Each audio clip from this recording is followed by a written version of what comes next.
A graça e a paz do Senhor Jesus a todos vocês que estão aí conosco.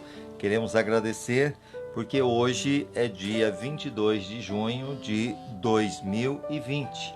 Nós estamos aqui, mais uma live, para falar para você do livro que estamos tirando como base, Uma Vida com Propósito, do Rick Warren.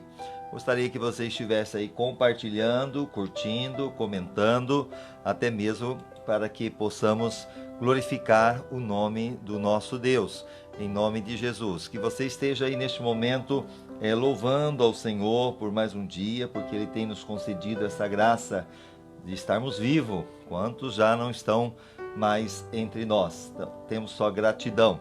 Mas lembrando, mais uma vez, o nosso site é www.igrejabatistaeulan.com.br www.igrejabatistaeulan.com.br. Você pode acessar também lá no Facebook, na sua página, você vai entrar naquela lupinha e você vai digitar Igreja Batista Eulan.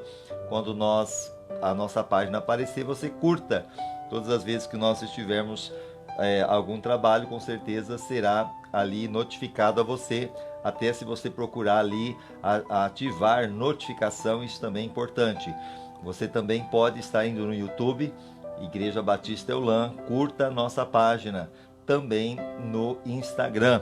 Amém? Em nome de Jesus. Eu estou dando esse tempinho para você estar compartilhando, para você estar curtindo, para você estar comentando e lembrando que nós iremos falar hoje o 23º capítulo de 40, que é Como Crescemos.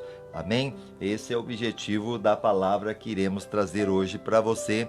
E só vou verificar como está o som. O som está bom, graças a Deus. E agora então nós iremos começar esse estudo sobre uma vida com propósito, do Rick Warren. Nós falamos do propósito número 1, de 1 a 14 capítulos. Você não está aqui por acaso. O propósito 2, do 15 até o 21, você foi formado para fazer parte da família de Deus. E o propósito número 3, nós já falamos do 22, capítulo 22, você foi criado para se tornar semelhante a Cristo. E o capítulo 23, como crescemos. Vamos lá então, Efésios capítulo 4, versículo 15. Deus quer que cresçamos em tudo como Cristo. Efésios 4:15. Antes, seguindo a verdade em amor, cresçamos em tudo naquele que é a cabeça, Cristo.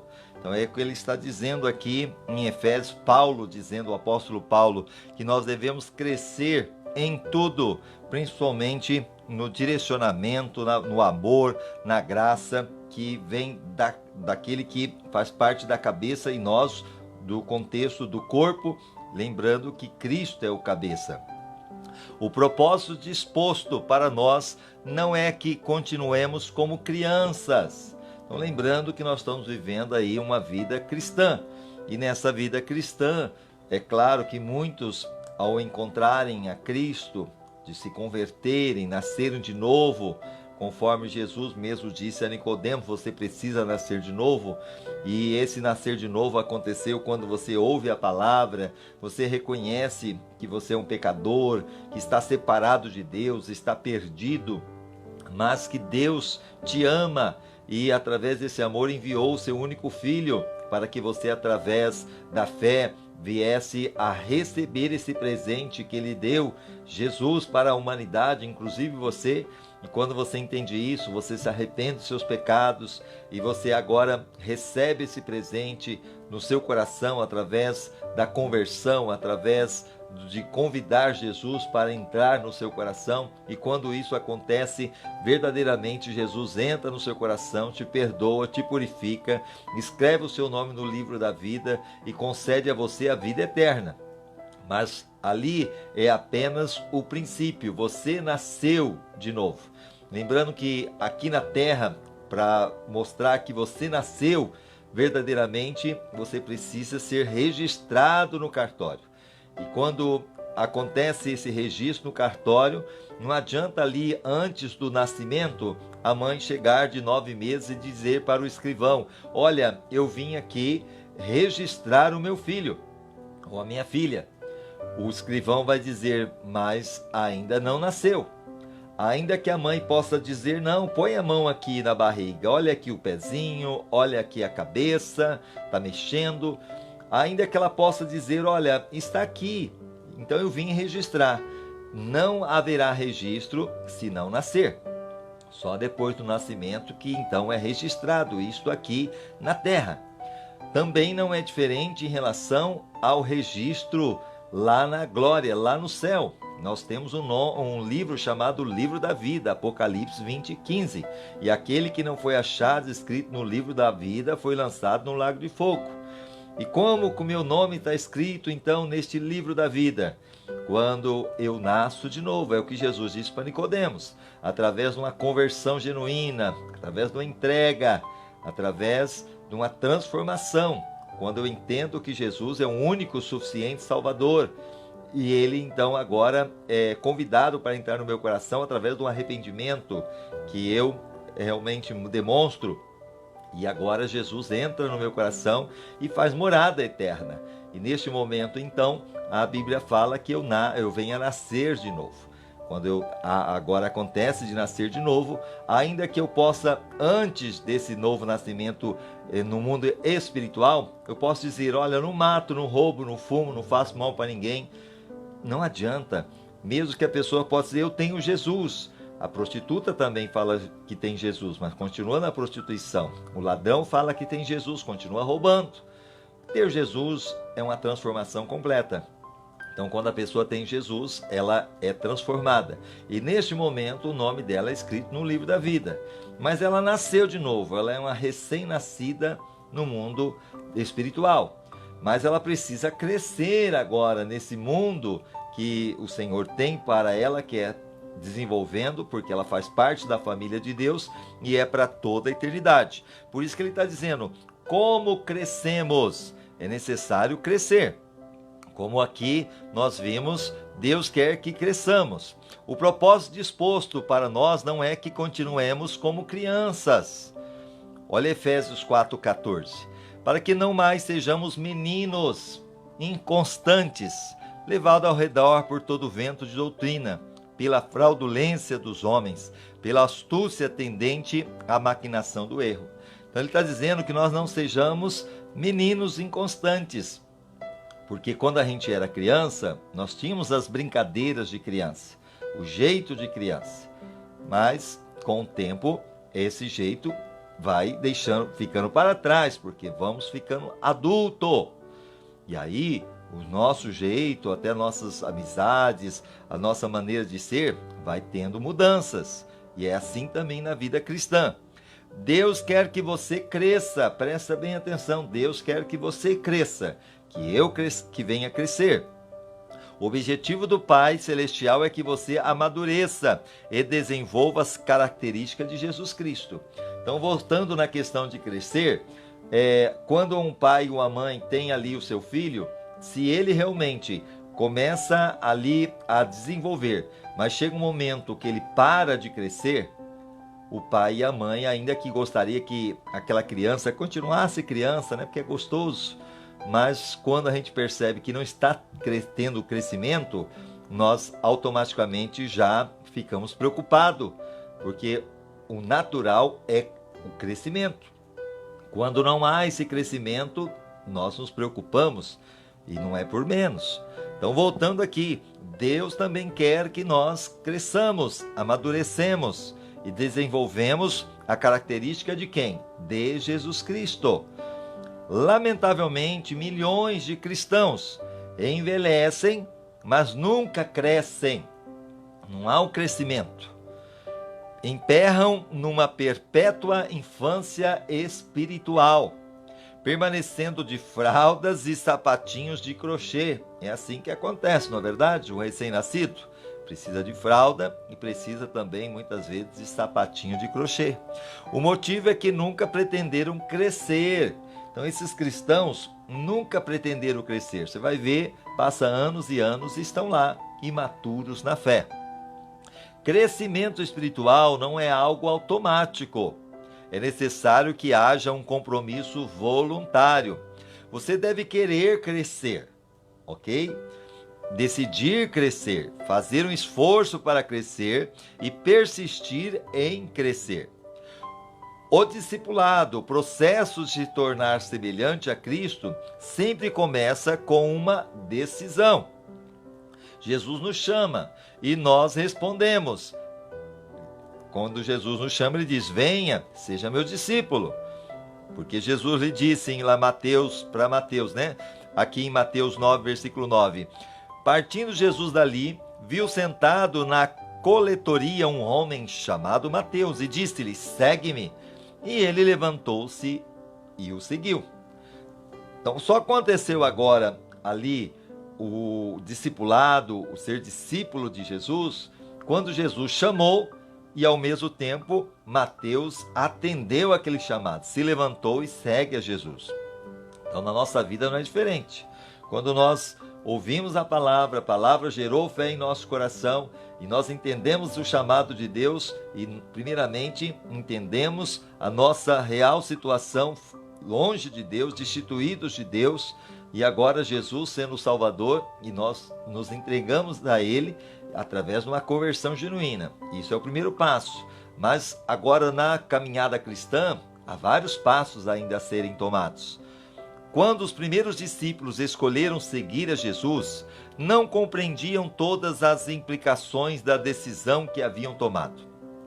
Simplesmente atenderam ao convite de Jesus. Aqueles 12 apóstolos e outros os discípulos que seguiam Jesus apenas não entendiam praticamente o que estavam fazendo, mas eles aceitaram a decisão de seguir a Jesus. Talvez você também aceitou o desafio de seguir a Jesus, mas não sabe a real implicação nessa decisão.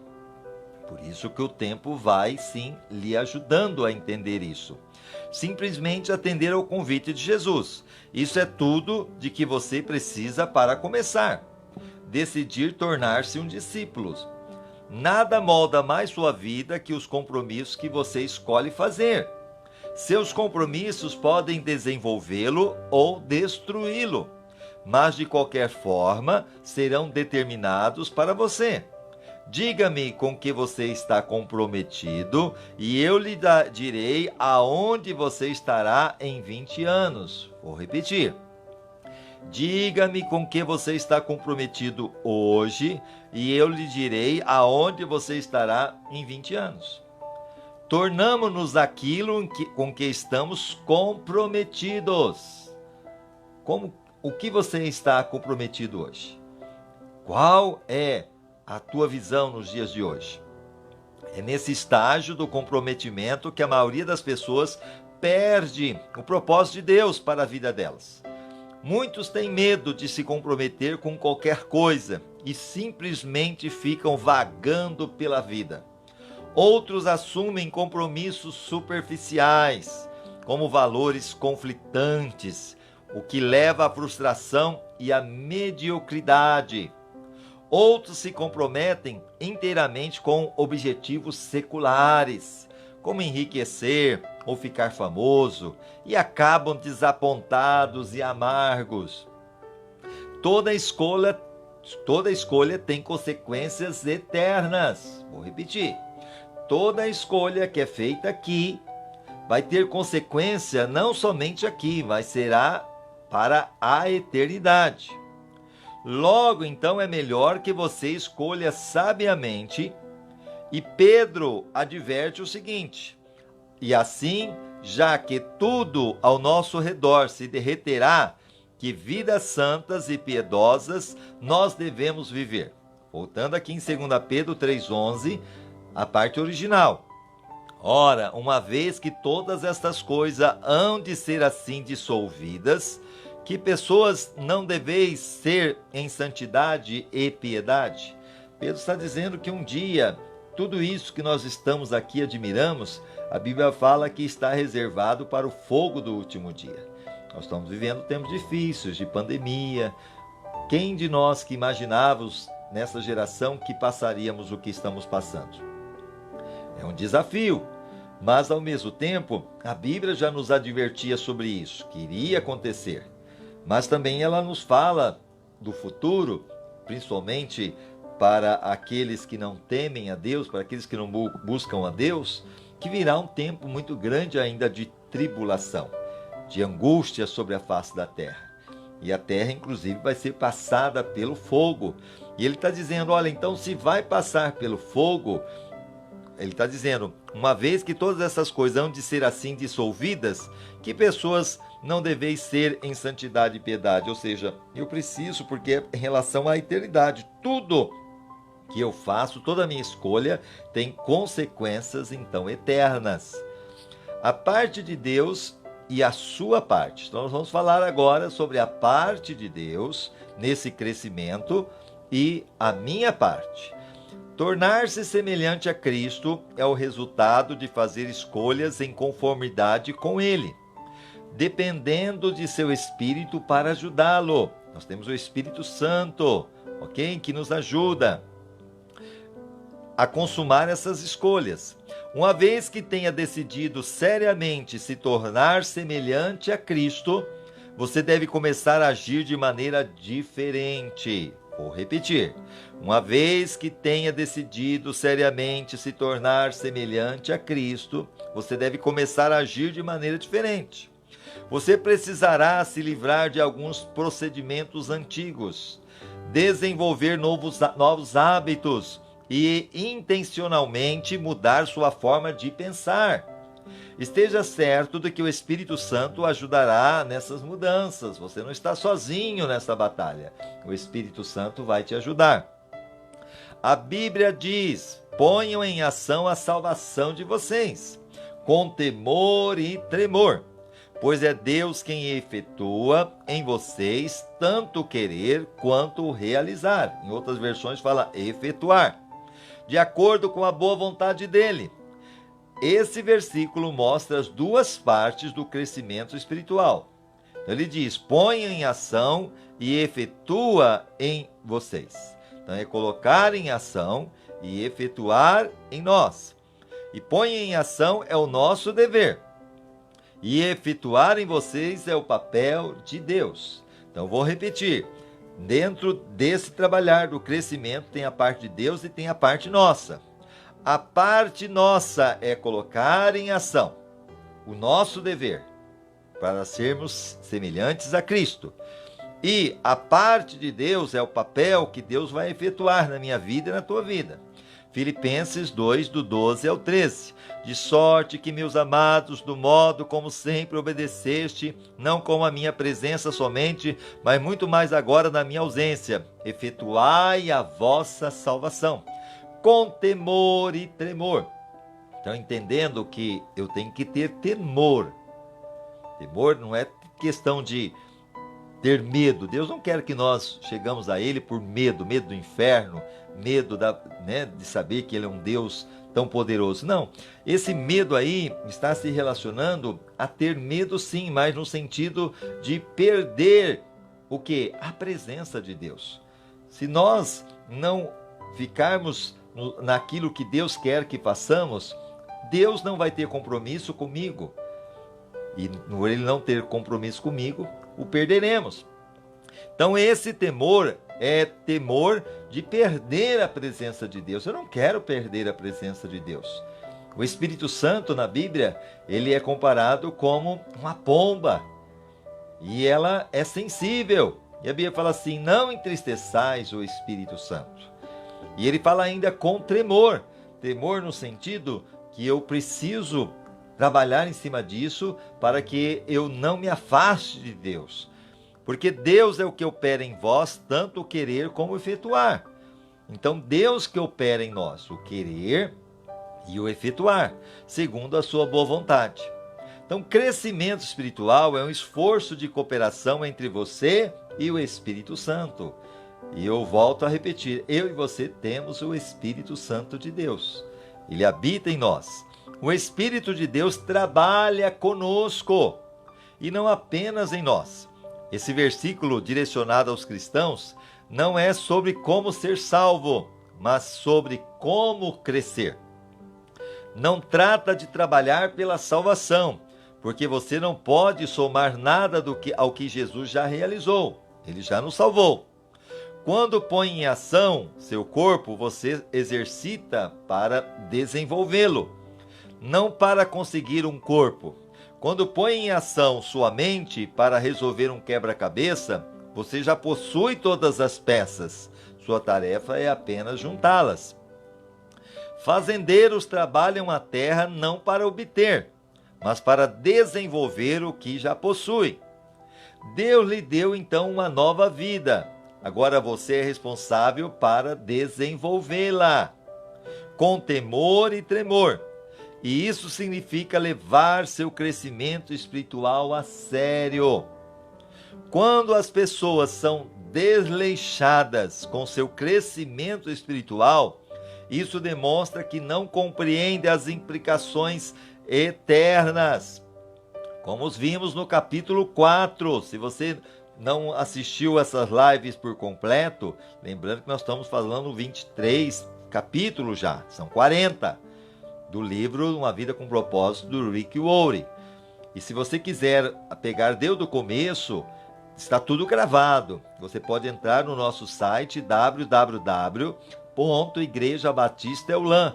E quando você entrar lá no site, você vai ter, sim, uma oportunidade de estar acessando ali todas as lives que fizemos. Inclusive, quando você entrar no nosso site, você vai observar que tem lá, logo na primeira parte, quando você abre, você vai ver lá o home, a história, temos um blog, temos multimídia, mensagens, como você contribuir, contato local, culto online, todos os nossos cultos online estão lá.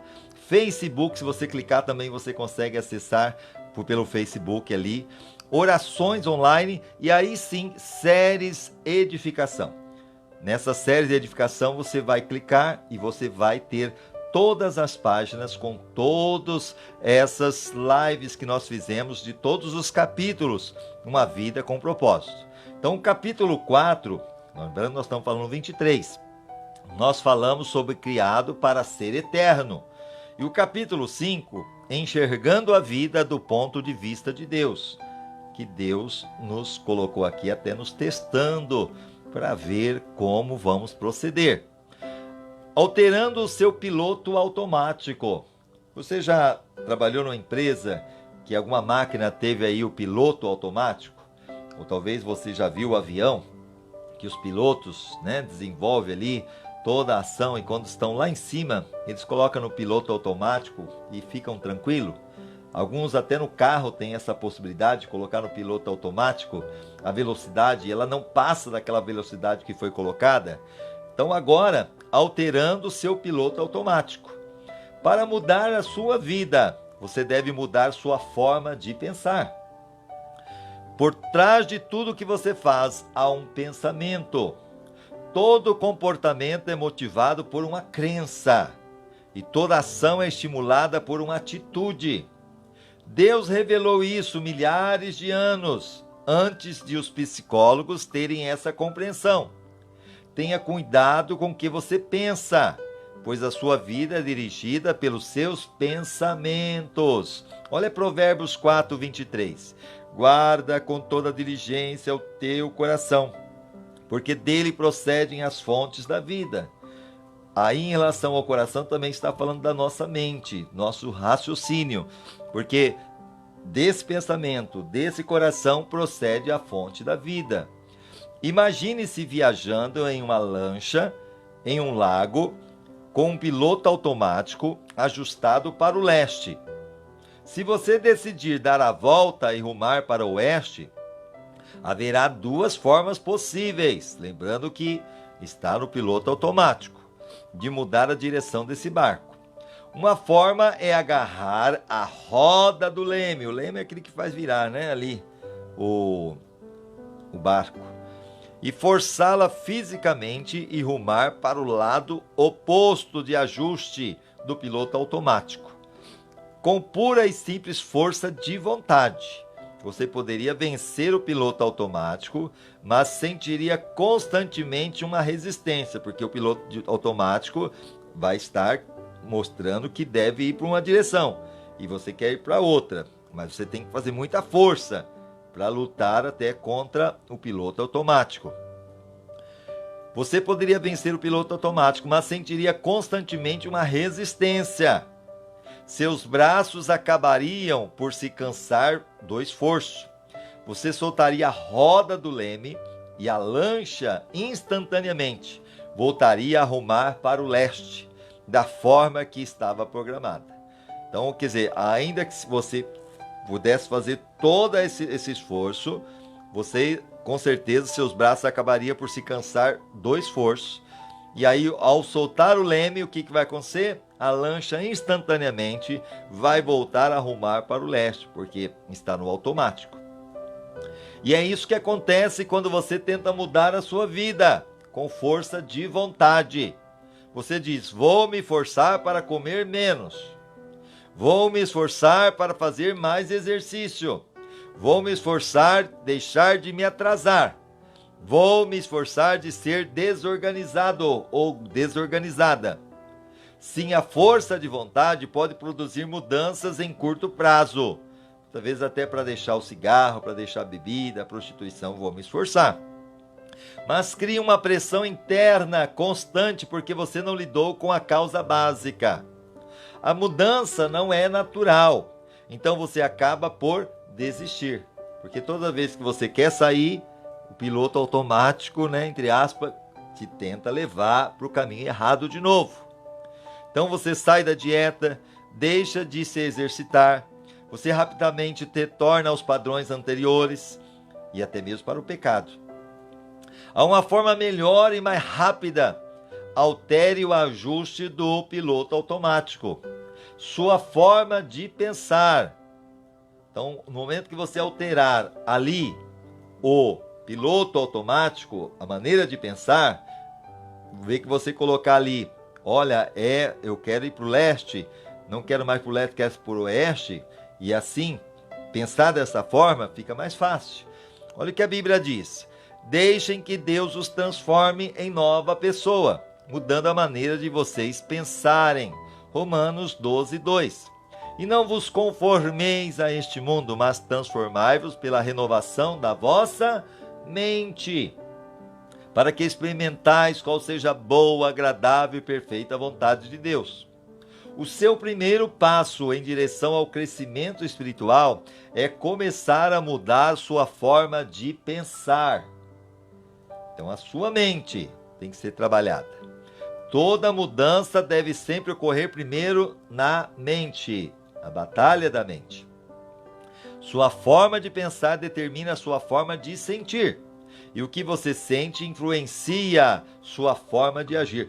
Todo esse corpo depende do que está aqui, Paulo disse, deve haver uma renovação espiritual de seus pensamentos e atitudes. Efésios 4, 23.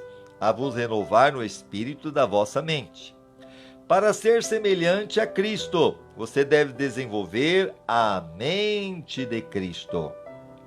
O Novo Testamento chama esse desvio mental de arrependimento. Então, para que eu possa sim ter a mente de Cristo, em primeiro momento, segundo o Novo Testamento, eu preciso passar por esse desvio mental e ele se chama arrependimento, que no grego quer dizer mudar de ideia ou mudança de pensamento. Eu estava pensando em fazer uma coisa e agora eu mudei, não vou fazer mais. Igual ao piloto automático. Estava pensando em ir para o leste, agora eu vou para o oeste. É uma mudança. Você se arrepende sempre que muda a sua maneira de pensar. Ao adotar a forma de Deus pensar sobre si mesmo, sobre o pecado, sobre Deus, sobre as outras pessoas, sobre a vida, sobre o seu futuro e sobre tudo mais, você assume a perspectiva e o enfoque de Cristo. Recebemos a seguinte ordem: tenham entre vocês o mesmo modo de pensar que Cristo Jesus tinha. Filipenses 2,5. Tende em vós aquele sentimento que houve também em Cristo Jesus. Isso se divide em duas partes. A primeira metade dessa alteração mental é parar de ter pensamentos imaturos, porque eu tenho que crescer e eu não posso mais ter pensamento imaturo, os quais são egocêntricos, só pensam em mim, egoísta. A Bíblia diz: deixe de pensar como crianças com respeito ao mal. Sejam crianças, mas quanto ao modo de pensar, sejam adultos. 1 Coríntios 14:20. Irmãos, não sejais meninos no entendimento, na malícia, contudo, sede criancinhas, mas adulto no entendimento. Ele está dizendo, olha, na questão da criança, da pureza, amém, que vocês sejam crianças. Mas em relação agora ao ser adulto, que vocês sejam no entendimento. Os bebês são, por natureza, completamente egoístas. Por natureza. Elas só pensam em si mesmo e em suas necessidades. Quando a criança chora, na verdade, e muitas vezes quer colo, ela não quer nem saber se o pai está com sono, se não está, entendeu? Ela quer ali estar. São incapazes de dar, só conseguem receber. Isso é uma forma imatura de pensar. Infelizmente, muitas pessoas nunca crescem além desse tipo de pensamento. A Bíblia diz que o pensamento egoísta é a fonte do comportamento pecaminoso. Vou repetir. A Bíblia diz que o pensamento egoísta, que só pensa nela, é a fonte do comportamento pecaminoso. Os que vivem segundo o próprio ego pecaminoso só pensam nas coisas que seu ego pecaminoso deseja. Romanos 8:5. Pois os que são segundo a carne inclinam-se para as coisas da carne, mas os que são segundo o Espírito, para as coisas do Espírito. Então, se eu sou ainda um cristão imaturo, que não está tendo crescimento, eu vou inclinar-se para as coisas da carne, pensando só em mim, sendo egoísta, não pensando na vontade de Deus, não pensando até mesmo no conjunto da comunidade, só penso em mim. Só quero que ore por mim, só quero que faça tudo por mim. Esqueço que eu também tenho que fazer isso pelo outro e servir também a Deus, amar a Deus. Os que vivem segundo o próprio ego pecaminoso só pensam nas coisas que seu ego pecaminoso deseja. Então, a segunda parte da mudança que leva a pensar como Jesus é começar a ter pensamentos maduros. Lembra que para isso acontecer, essa maturidade, ou seja, essa mudança que é necessária acontecer, alterando o piloto automático, não adianta forçar, mas sim é a questão de mente. Eu preciso saber que isso vai acontecendo e dessa forma, quando acontece, nós temos o quê? Os bebês são, por natureza, completamente egoístas, que nós falamos. E a segunda parte da mudança que leva a pensar como Jesus é começar a ter pensamentos maduros, os quais se concentram nos outros e não em você próprio. Em seu grande capítulo sobre o que é verdadeiro amor, Paulo concluiu que pensar nos outros é a marca da maturidade. Quando eu era menino, falava como menino, não é assim? Você já viu a rodinha de criança conversando? Aí muitas vezes até a conversa deles, né? A gente olha nós como adulto e fala, meu Deus, né? Como é complicado essa linguagem. Mas quando nós éramos meninos, talvez não era igual a ele, aos dias atuais, mas tínhamos a nossa maneira de ser. E ele está dizendo que Paulo, aqui, ele falando em 1 Coríntios 13:11, quando eu era menino, pensava como menino, mas logo que cheguei a ser homem, acabei com as coisas de menino. Gostava de ficar lá soltando pipa, é claro que alguns ainda gostam, entendeu? De ficar brincando de boneca, não é verdade? É o maior passatempo das meninas. Mas agora eu sou, né, um homem é um homem, a mulher é uma mulher. E as coisas de meninos passou. Houve um amadurecimento. Hoje muitas pessoas presumem que a maturidade espiritual é medida pela quantidade de informação bíblica e de doutrinas que conhecem. Então muitas pessoas falam assim, olha, a pessoa só ela é madura espiritualmente pelo tanto de conhecimento que ela tem, pelo tanto de doutrina que ela conhece.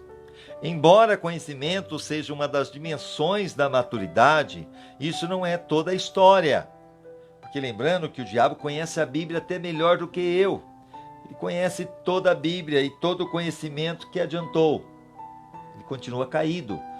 Mas a mudança acontece aqui na mente, através do arrependimento. Ele nunca se arrependeu. Então, é claro que o conhecimento com a maturidade e a obediência e o arrependimento tem tudo a ver. Embora conhecimento seja uma das dimensões da maturidade, isso não é toda a história. A vida cristã é muito mais do que credos e convicções. Ela inclui conduta e caráter. Então, para eu crescer e crescer na vida cristã, eu preciso ter uma boa conduta e o meu caráter. Nossos atos devem ser coerentes com nossa fé. E nossas crenças devem ser respaldadas por um comportamento cristão. O cristianismo não é uma religião ou uma filosofia, mas um relacionamento e um estilo de vida. Então, é claro, como eu disse, não vai ser de um dia para o outro. Vai haver, sim, o tempo que nós vamos ser trabalhados. Como até a Bíblia nos fala lá em Jeremias 18, que Deus vai nos colocar ali na mão do oleiro, ele é o próprio oleiro, e nós vamos ser trabalhados. Se porventura o vaso se quebrar na mão do oleiro, ele não joga o barro fora, ele pega o mesmo barro e faz de novo. Então é assim que acontece, podemos até nos quebrar no meio da caminhada, podemos até cair, podemos até fraquejar, mas Deus não nos lança fora, Deus não nos joga fora. Quer dizer para você que Deus te ama. Deus não jogou você fora, né? Jamais, não é o propósito dele. Ele quer fazer de você uma nova criatura, cheio e cheia do Espírito Santo. E ele tem moldado, ele tem trabalhado para isso. Talvez você está assistindo essa live para isso, para te fortalecer, para entender que ele te ama e que você realmente pode sim mudar tudo no momento que você trabalhar na sua mente. Através do arrependimento, através de uma conversão genuína. Nossos atos aqui devem ser coerentes com nossa fé, e nossas crenças devem ser respaldadas por um comportamento cristão. Como eu estava dizendo, a essência desse estilo de vida, como Jesus disse, é pensar nos outros e não em nós mesmos.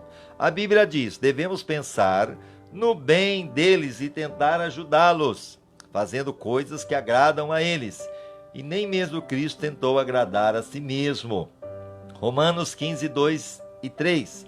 Portanto, cada um de nós agrade ao seu próximo, visando o que é bom para a edificação. Até dentro do casamento. Quantas pessoas casam-se dizendo, eu vou casar, agora eu vou ser feliz, porque a outra pessoa vai me fazer feliz. E muitas vezes ela se frustra, porque a sua maneira de pensar estava errada, porque o casamento, o que eu tenho que entender é quando eu entro dentro dele, é entendendo que não sou eu que serei amado, mas eu vou amar para ser amado. O objetivo no meu casamento é que eu faça o meu cônjuge feliz. Esse é o objetivo. E também lá no seu trabalho, na sua escola, seus filhos, seus pais. É dando que se recebe. A prova disso é que Deus deu Jesus, sem esperar receber nada em troca. E quando ele deu Jesus, agora compete a mim e você aceitá-lo. É uma escolha, mas nem por isso ele deixou de nos amar e morrer por nós, sendo ainda nós pecadores, segundo Romanos 5, versículo 8. Olha agora. Portanto, cada um de nós agrade ao seu próximo, visando o que é bom para a edificação. Porque também Cristo se agradou a si mesmo, não se agradou a si mesmo. Mas como está escrito, sobre mim caíram as injúrias dos que te injuriavam. Isso lá em Romanos 15, 12 e 3. Pensar nos outros é o cerne de se tornar semelhante a Cristo. E a melhor evidência de crescimento espiritual.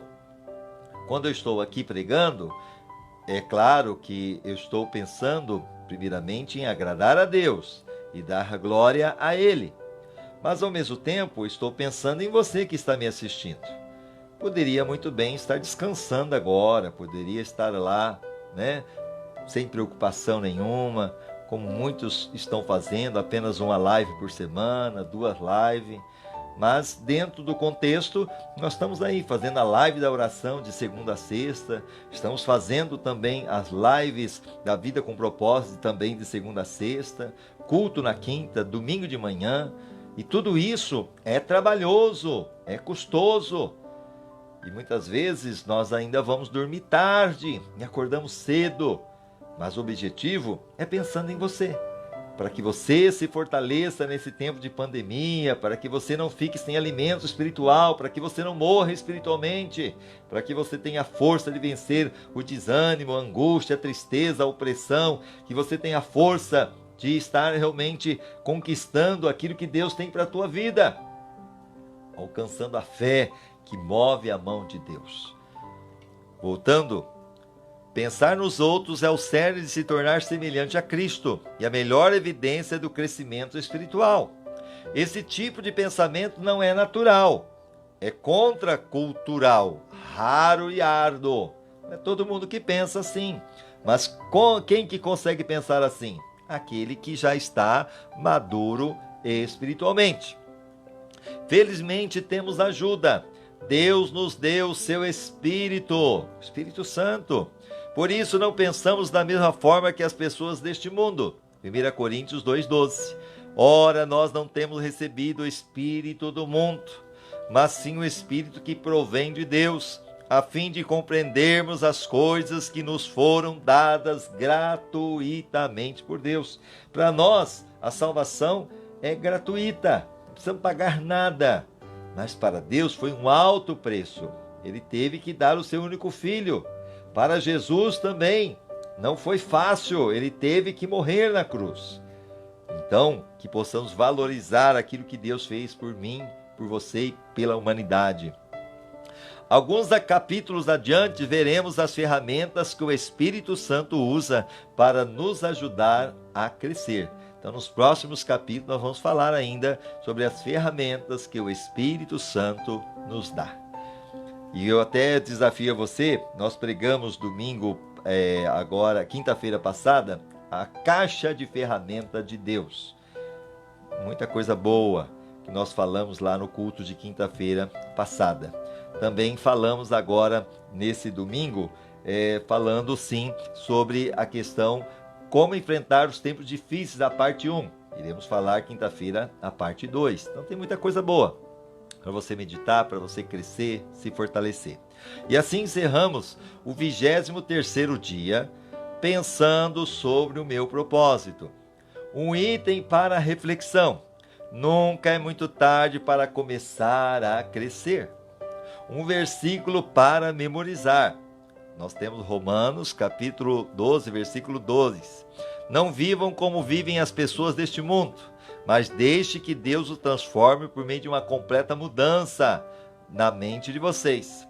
Assim vocês conhecerão a vontade de Deus, isto é, aquilo que é bom, perfeita e agradável a Ele. Uma questão para meditar.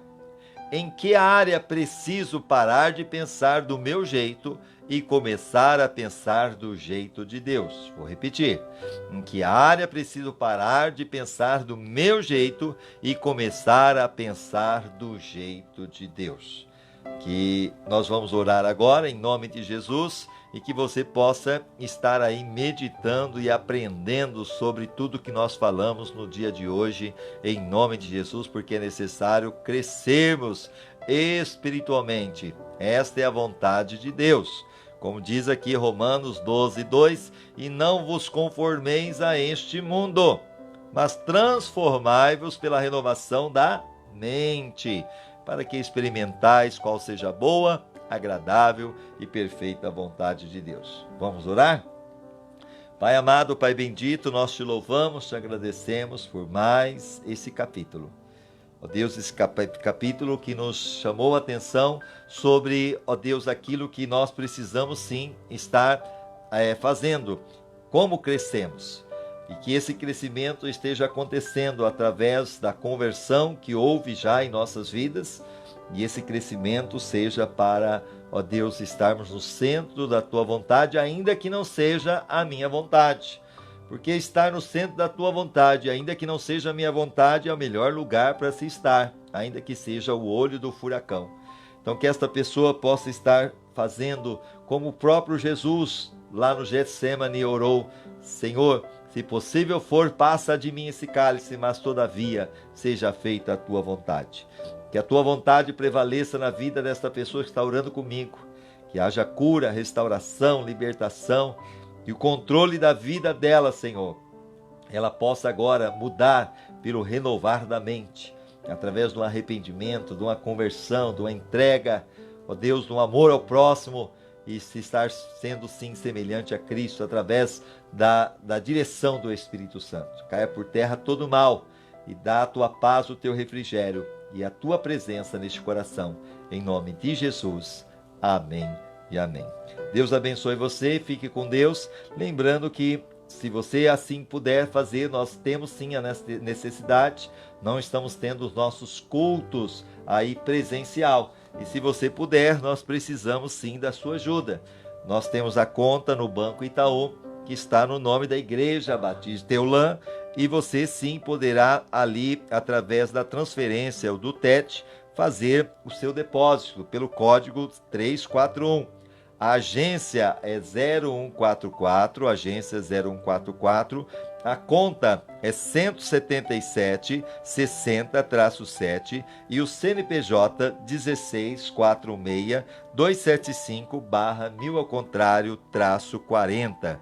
Mais uma vez, Deus abençoe você que esteve aí conosco, um abraço no seu coração, lembrando que você é amado e amada de Jesus. Deus abençoe a todos na paz do Senhor. Amém e amém.